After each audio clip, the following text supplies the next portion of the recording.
We all want to be happier, but how do we get there? First, we start by realizing happiness is not a destination. Being happy consists of micro action steps every single day. I'm your host, Brittany King, and I'm here to guide you along the way.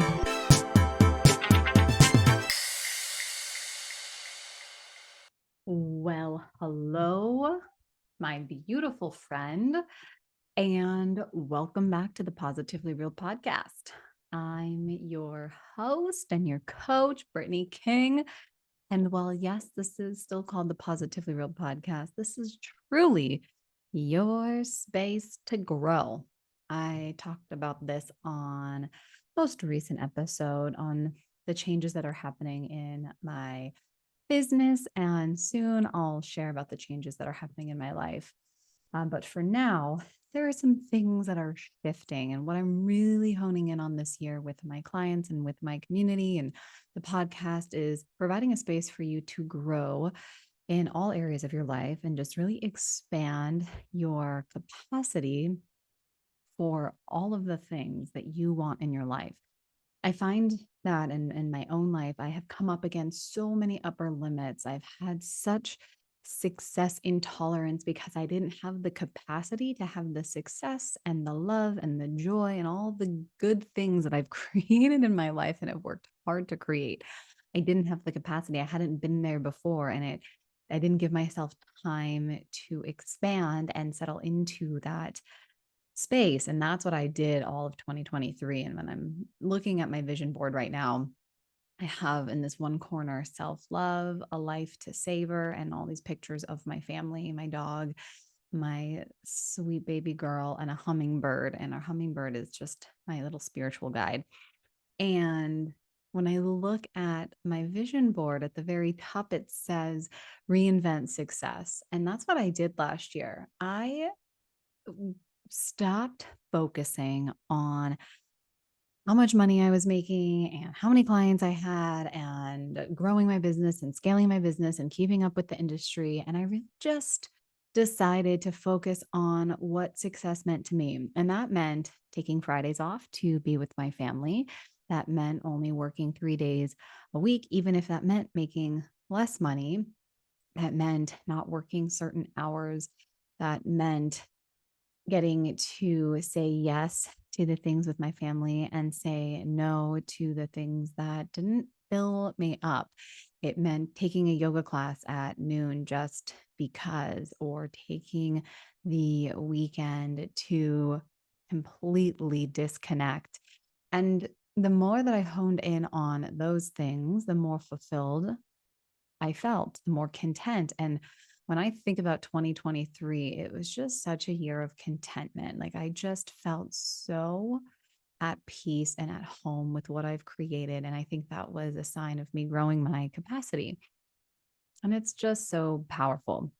Here's the crazy thing. When I have a meeting with my bookkeeper this week, actually, so we'll go over my P&L and all my numbers and all of that jazz. And even with doing what I did, cutting my hours in half, not working certain times, not working certain days, working way less than I ever have, I still hit my goal, my financial goal, which is just mind blowing.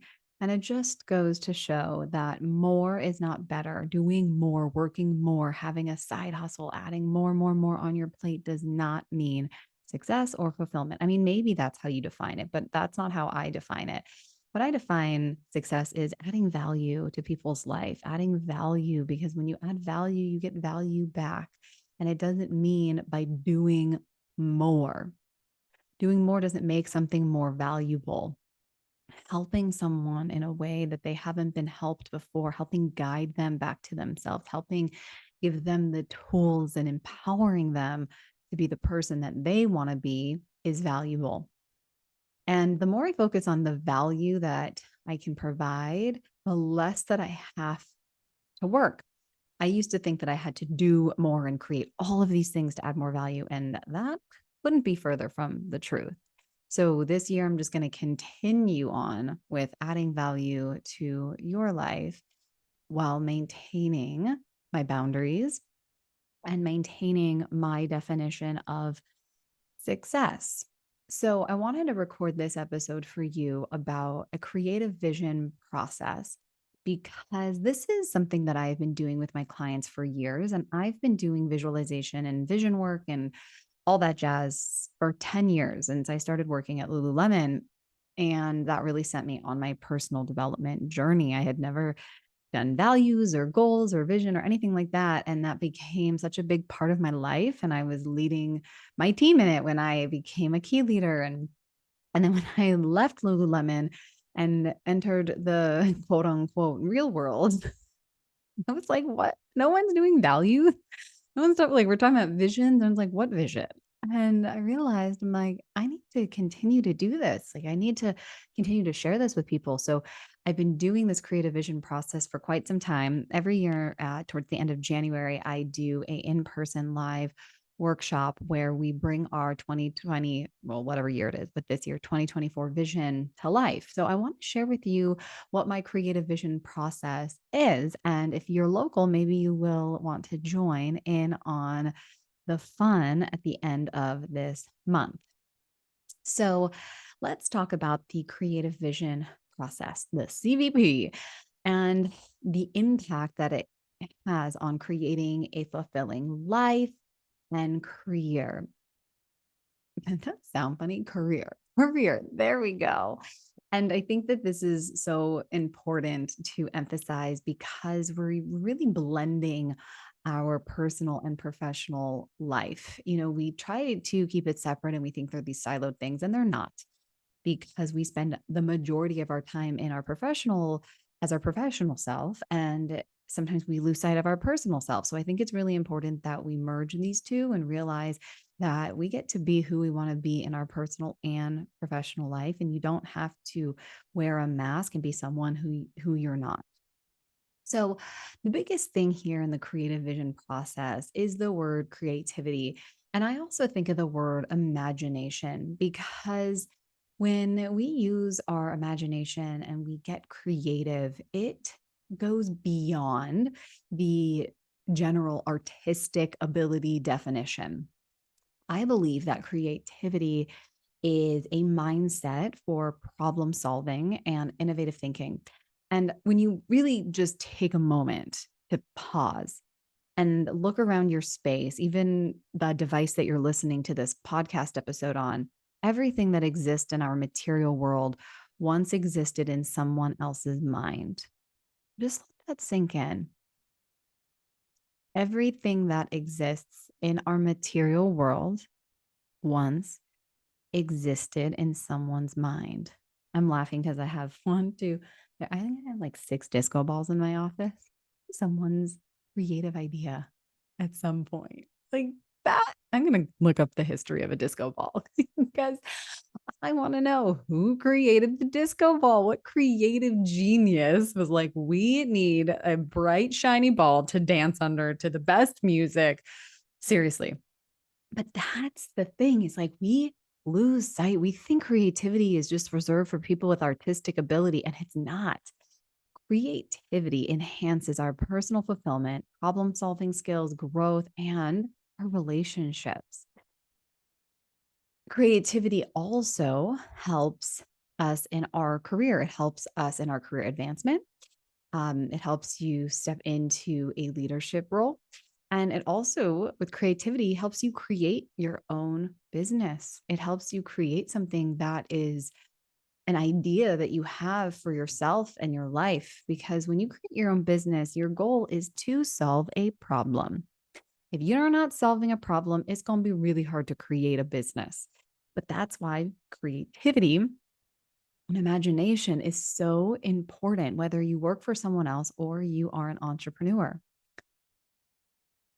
Creativity in terms of goal setting. I mean, think about getting creative of how you want to approach your goals, right? We set a goal and the first thing we ask is, how am I going to do this? And then the next answer in our brain is, I don't know. And it's because we've never been there before. So that's why we have to be creative and use our imagination to figure out what the next step is. And then if the next step is a dead end, coming up with a creative solution for the next step. And so this is really important because creativity significantly influences your personal and professional growth. It's very fascinating. I've been coaching for quite some time now. And I find that when I do this work with my clients and we dive into their values, so many of my clients value creativity. And when I ask them if they are like if they are embodying that or expressing it in their day to day, the answer is always no. And I'm like, well, that's first step. We are going to tap back into your creative resource because when you are in a place of creative energy, you just feel this energy in your body that is undescribable.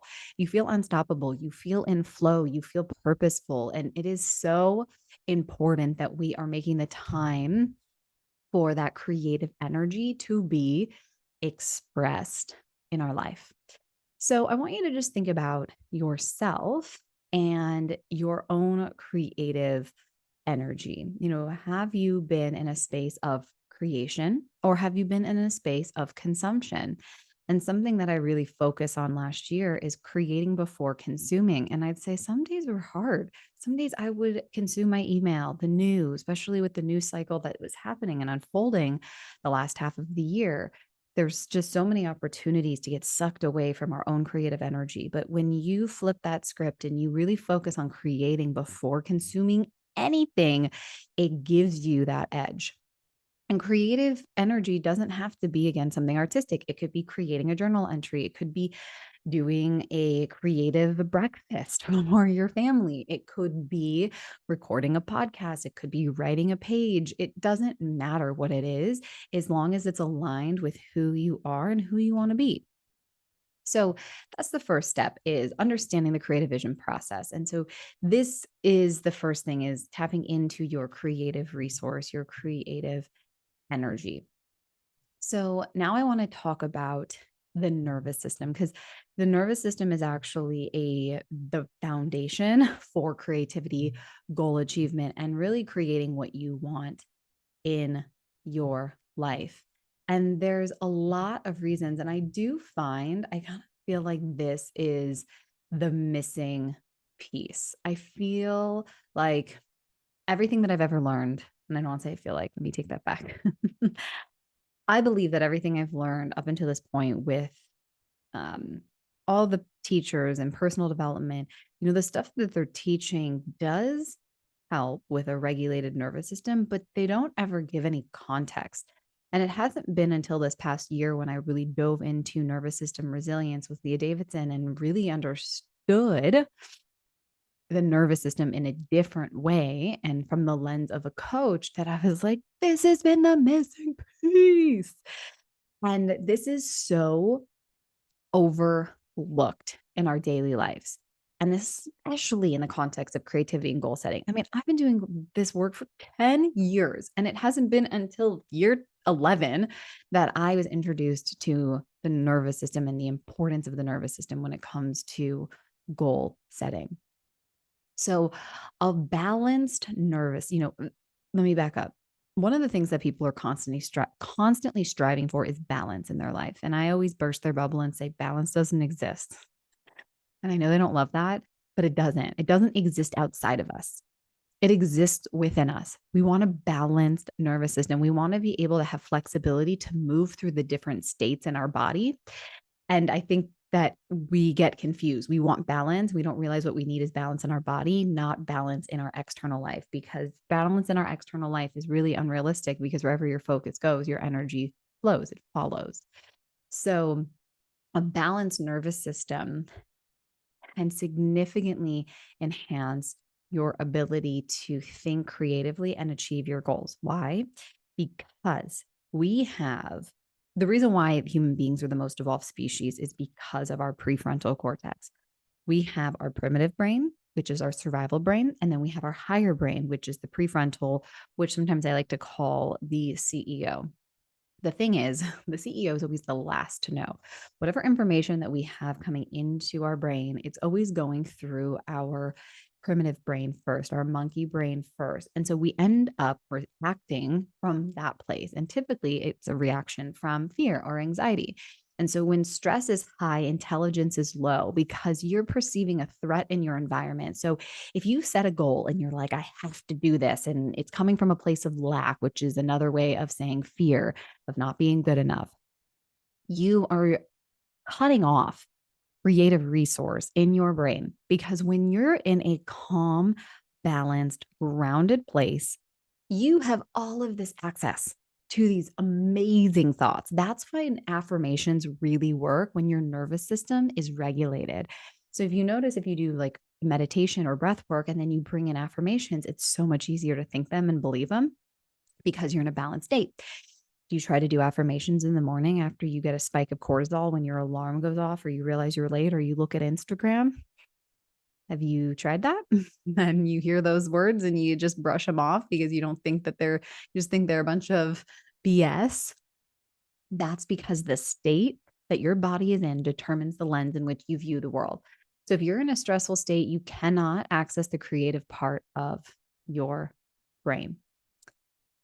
So each episode, I've been talking about the nervous system, and I'll just continue to briefly go over the basics just because neuroplasticity, repetition is the master of all skills, and it's just important to understand. So, the nervous system, there's the central nervous system, which is the brain and the spinal cord, and then there's the peripheral nervous system, and that's the nerves throughout the body. And the nervous system interacts with our mental and emotional states, which impact our creativity and our productivity.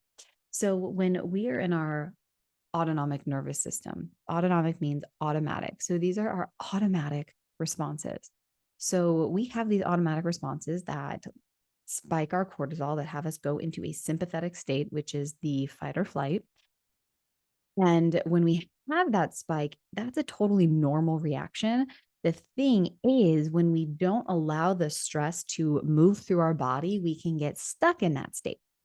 The state that we want to be in when we're in creation mode is our parasympathetic nervous system. That is responsible for rest and digest. And that is a very important piece to the creative process. You want to be in a balanced, calm state when it comes to creating your dreams. Why? Because if you're not, and a dream seems really big and scary, all you're going to do is think this is a terrible idea and then not take action. You're not going to move forward. So when you are in a balanced state, you have access to your creative thinking. When the body is relaxed, when you're in that parasympathetic nervous system, we also call this in our group team resilience. It's is where you have the most flexibility. It's easier for the mind to access your creative, brilliant insights and to think outside the box. Now, when you are in a stressed state, which we also call team hyper, which is that sympathetic fight or flight response, it limits creative thinking and it makes it harder to focus on long-term goals because when you're in a stress response, your brain's job is to get you out of the danger that you are perceiving. So it's like, why are we going to think long-term? We need to think short-term and get out of this dangerous situation, which it's funny because when we set goals, it does feel dangerous. Why? Because we've never been there before. We've never done it before. So, of course, it's going to feel a little scary. And that's totally normal. But when you are able to regulate your nervous system, excuse me, find balance, it's like, it's a day and night difference. I do this with my clients all day long. And they are always so mind blown by how simple the shift is. And they're like, oh, when I talk to you, I feel like I can do anything. And I'm like, yeah, because you're regulated and I'm regulating with you. And of course. So the key is, can you practice daily regulations while you're working towards your goal? That's the key. So my favorite technique, which is going to be no surprise if you've been listening to the podcast for the past 6 months, is breath work. Breath work to me is the easiest and simplest way for you to get back into your body and to move through a stress response. Because if your nervous system gets activated and you move into team hyper, if you use your breath to push out that excess energy, it will help you drop back into that sympathetic state, into the zone of resilience. So, deep belly breathing to me is one of the best things that you can do. And it's very simple, where when you inhale, your belly expands. So you're breathing through your belly and you're lifting up through your chest. So your chest isn't moving. You go belly, inhale up through your chest, and then exhale through your mouth. So inhale through your nose, exhale through your mouth.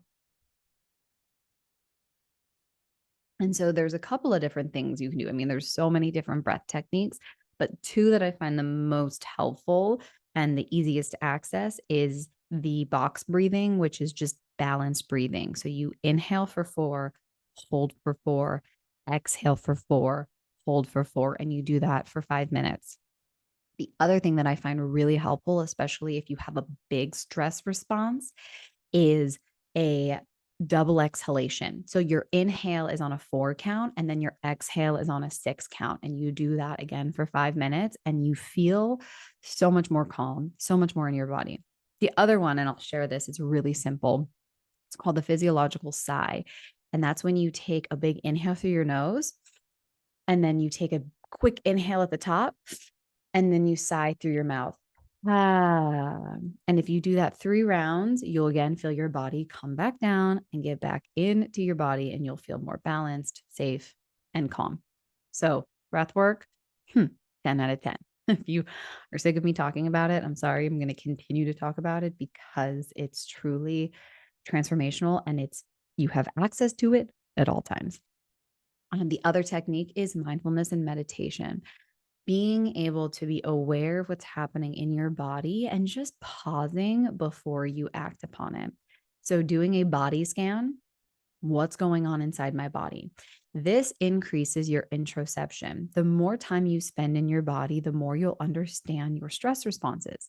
And the more you understand your stress responses, the easier it will be to come back down after a situation that creates a stress response, fight or flight response. The more mindful you can be and the more aware you can be of your body, the easier it will to drop you into the present moment and help calm your mind. The other technique, which I think most people find to be the easiest to do, especially if you live a healthy lifestyle, is physical activity. Any sort of movement is one of the quickest ways to get out the excess energy from a stress response. But we don't always have the opportunity. If we get an email from a boss saying words and we interpret it that we're getting fired, unfortunately, we can't go to the gym. You can, however, go for a walk. You can do jumping jacks. You can shake your body. But just any sort of physical activity helps you release the excess stress and it helps manage the stress. Other things that you can do daily for maintenance is healthy sleep habits. Getting quality sleep. I'm not going to say enough sleep because everybody requires different hours of sleep. Everybody's different, but getting quality sleep is crucial for nervous system regulation and just overall well-being.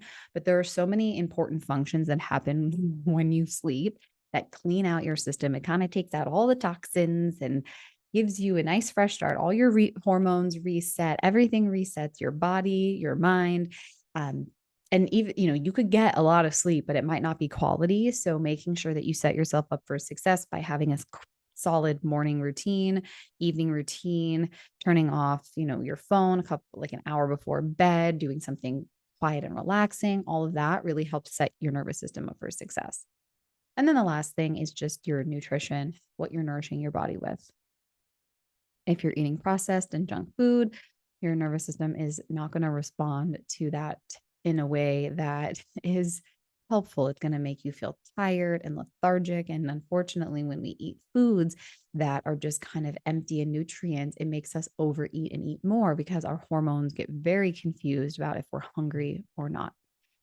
So I really wanted to hone in on the importance of nervous system health for creativity and goal achievement, because when you take care of your nervous system, it takes care of you because it's how you perceive the world. Okay, so now we're going to switch gears and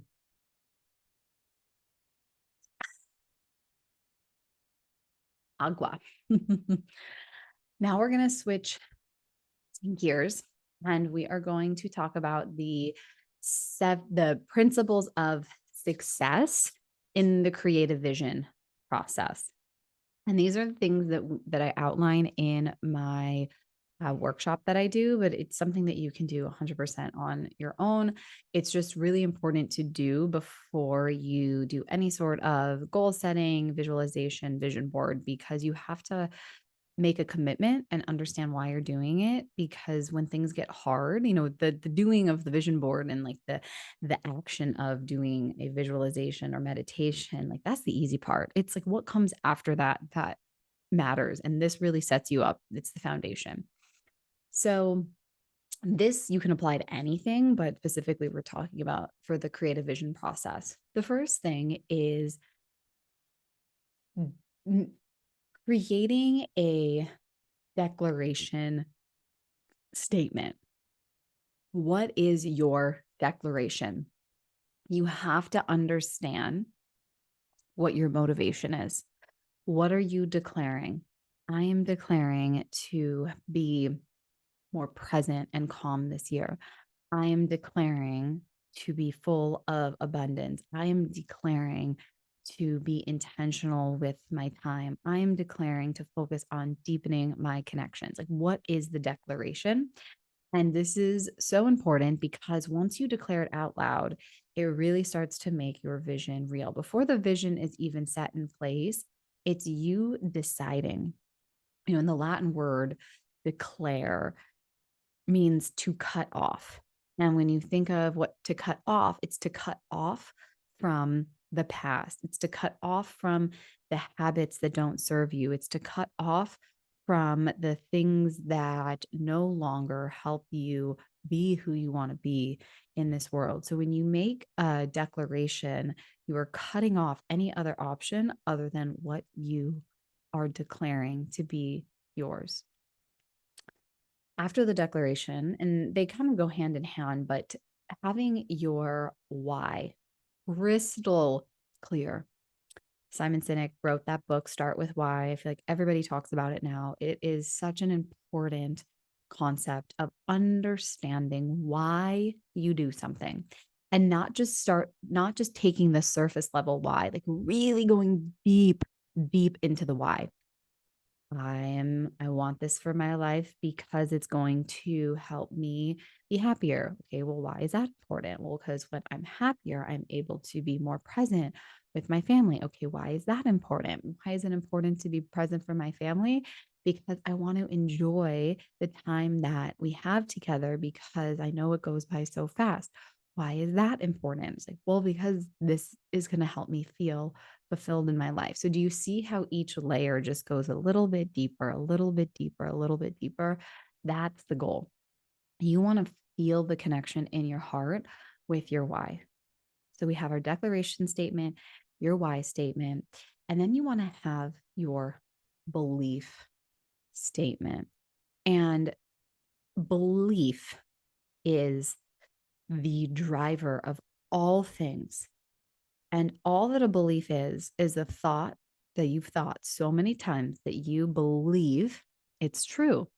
And sometimes it serves us and sometimes it doesn't. And so when we think about why we haven't created what we want in our life, there's most likely a belief getting in the way. So you want to create a belief that focuses on what you want as if it's already done. I tell a lot of my clients when we're doing belief work, we get rid of their to-do list and we just focus on their to believe list. What is your believing list? What do you need to believe about yourself? What do you need to believe about your life? And let me tell you, when you're in a balanced, regulated state, it's so much easier to believe those thoughts. But if you try to believe those thoughts from dysregulation, when you're in a stress response or you're overwhelmed or you're shut down, you're going to hear those thoughts and you are just going to flick them away because you are blocking yourself from actually allowing it to resonate in your body to be the embodiment of that belief. So we create a declaration statement, a why statement, and a belief statement. And then we just go ham on believing it. We practice believing it every single day, right? The belief is, I am worthy of the life I desire. I bring abundance into my life every single day. I live an abundant life. I create with my mind. Like there's just so many different ways that you can think about yourself and your life. And it all starts with your belief statement. So the next phase is what I call an abundant sandwich. So an abundant sandwich is using gratitude uh, to tap into what you already have. Because in order to call more things into your life, it is so important that you are already grateful for the things, the gifts, the blessings that you have. Because the more that you are grateful, the less you need things. Because when you need things, it's coming from this place of scarcity. It's coming from this place of lack. I need this. I need my business to work. I need to start a side hustle. I need to get this position. All of that is lack, lack, lack, fear, fear, fear. And it is saying that you are not enough as you are.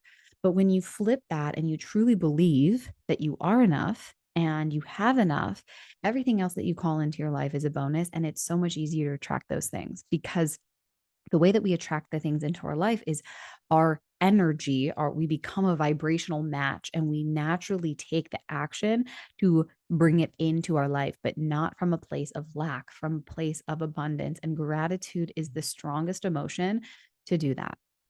So practicing gratitude, being grateful for what you already have while sandwiching it in with what you want, and then taking it a step further and aligning it with your values of who you are as a person. And that combination right there is incredibly potent. When you align what you already have, you're grateful for, with who you are as your values, I mean, oh, you become a magnet for everything you could ever want in your life. And it's really powerful, because when you do that, when you get the things that you want, it's like cool, but it doesn't make you any more whole, because you're already whole and complete exactly as you are today. And then the last step is writing a letter from your future self. And this is using our RAS, the reticular activating system. Now, the RAS has a ton of functions, but in terms of manifesting and creating a vision for your life, or creating a vision for your 2024, the RAS is what filters in information that we have deemed important. So have you ever noticed that if you, let's say you like, let's say you like a specific Stanley cup. I'm using this example because there's a Stanley on my desk right now. And then you go to workout class and everybody has it, right? It's like because you want it and you have deemed it important. So your brain has filtered out all of the hydro flasks and all of the other types of water bottles, and it hones in on the Stanley. And that's a silly example, but that's how it works. And you're going to notice it. Same thing with a certain color outfit, right? Or a car. Let's say you've been looking at a certain car and all of a sudden you're like, does it just me, or does everyone have this car? It's like, no, it's been the same amount, but because you've deemed it important, your brain is filtering out all the other information. I mean, we get so much information, it's impossible to take it all in. So the RAS's job is to be like, what's important, what's not. And we tell it what's important and what's not. So you're doing this no matter what behind the scenes. So what are you feeding your RAS? What are you feeding the reticular activating system? Is it helping you become who you want to be, or is it taking you away? And don't judge yourself, but just think about whatever you're feeding yourself, whatever you're putting into your mind, into your body, your brain is going to take you there. It's going to take you there. So that's why writing a letter from your future self as if it's already done is very important in creating a positive programming for your RAS. Because if you write a letter like it's already done and then you read that letter every day, I also recommend recording it so you can hear it every day. It will send a message to your body. This is important, and it will help you take the action to make it happen. It doesn't just happen. Manifesting is not just think it and it happens. You have to take action, but it needs to be aligned. And these are the steps to create that alignment. The last part, which is why the event on the 27th is so important, is accountability and integration. Because when you want to when you align your goals with your values and create a vision, right? It becomes something outside of yourself. And when you enlist or enroll someone into that with you, you are 10 times more likely to make it happen. And when you have someone that is like minded and on the same page and can hold you accountable, it really helps you feel safe in going after your goal, after your vision, bringing your vision to life. The other part is integrating this into your daily life. I think that this is an overlooked piece in doing a lot of this work is sometimes we attend workshops and we're like, yeah, I'm super motivated, but then where's the integration? And integration is taking the pieces of this creative process and bringing it into your daily routine, which I like to call a ritual, because rituals is a habit with soul. And so bringing in your daily gratitude, doing daily breath work or meditation, and reading your letter to your future self, integrating that into your life every single day for 30 days will make your vision 10 times more likely to come to life, sprinkle in accountability, and it's like boom, boom, boom. It's so powerful. And that's why I put on these events because I want to make it easy for you to make this happen. So the last piece, so that's the foundation of success. Um, Obviously, I can't do the full experience for you today, but I do want to talk about how I'm incorporating breath work into this process because every year I do some sort of movement and then I go into a guided visualization. This year I'm switching it up. I'm adding in movement with Kinergy and my girlfriend Natalie Crandall. She's just absolutely Natalie Crandall is incredible. She is a movement goddess and she has become a guide for Juliana Huff's Kinergy. It's a dance fitness, but it's so much more than that. It is it's very intentional movement that helps move stagnant energy and get out the blocks and really opens your body up to receive. And then we use the breath work to deepen that practice. So we're combining the two. I am so excited for these participants. I'm so jealous that I don't get to be a participant because it's going to be so powerful. Kinergy is one of my favorite, favorite techniques for emotional regulation, releasing emotions, getting back into my body. It's so powerful.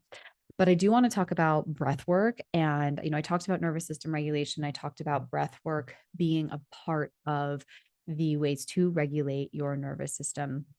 But I do want to talk about breath work and how this plays into the creative vision process and why I'm merging them together. So, breath work actively regulates the autonomic nervous system, and our breath is automatic. Our autonomic nervous system is automatic. We don't have to think about it. Thank goodness. We have other things to think about. We don't have to think about breathing. Now, it's controlling the sympathetic, which is that fight or flight, and the parasympathetic, which is that rest and digest. So, like I said earlier, regulation is crucial for managing stress and maintaining balance. So, when you can control and be conscious of your breathing, it helps get your body into a different state.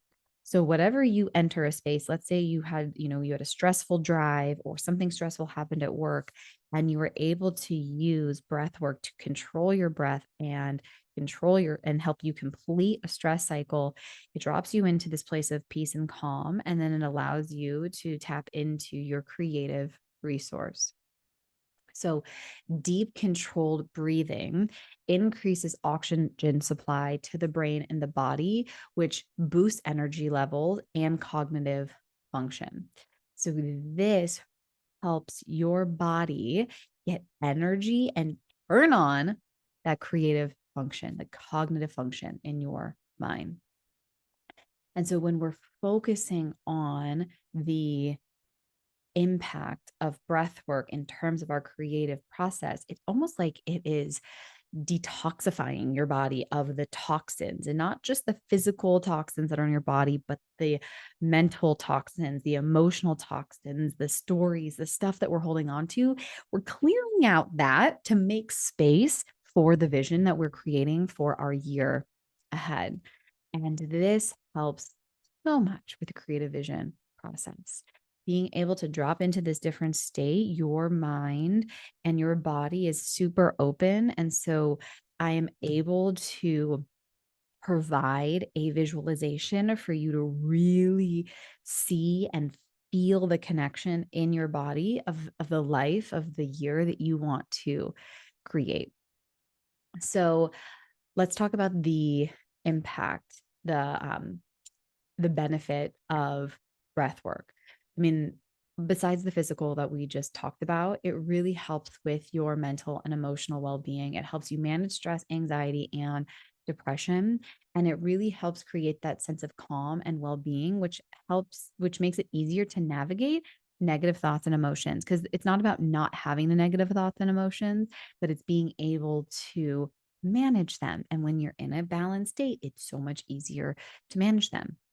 Breath work also enhances mindfulness because it helps bring your focus into the present moment, which then helps you concentrate. It helps you turn off the distractions. It helps you put your blinders on and not get into this comparison mode about what other people are focusing on this year. It helps you drop into what your true desires are. And that is everything, right? Being able to just be present and let go of all of the stories and the stuff that just blocks you from tapping into what you truly want is such a gift. And you can give that to yourself every single day. And then the last thing that is really powerful in the breathwork experience is the emotional release and the healing that comes from it. So, breathwork releases suppressed emotions, which then helps facilitate healing, which then leads to increased emotional intelligence, but most importantly, resilience. And let me explain why.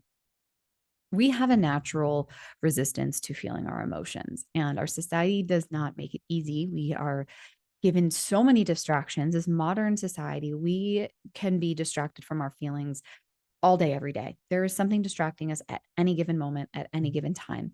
And so what happens is we have an emotional response in our body. We don't want to feel it because it's uncomfortable. And then we suppress it, or we resist it, or we avoid it. And the problem is it gets stuck in our body.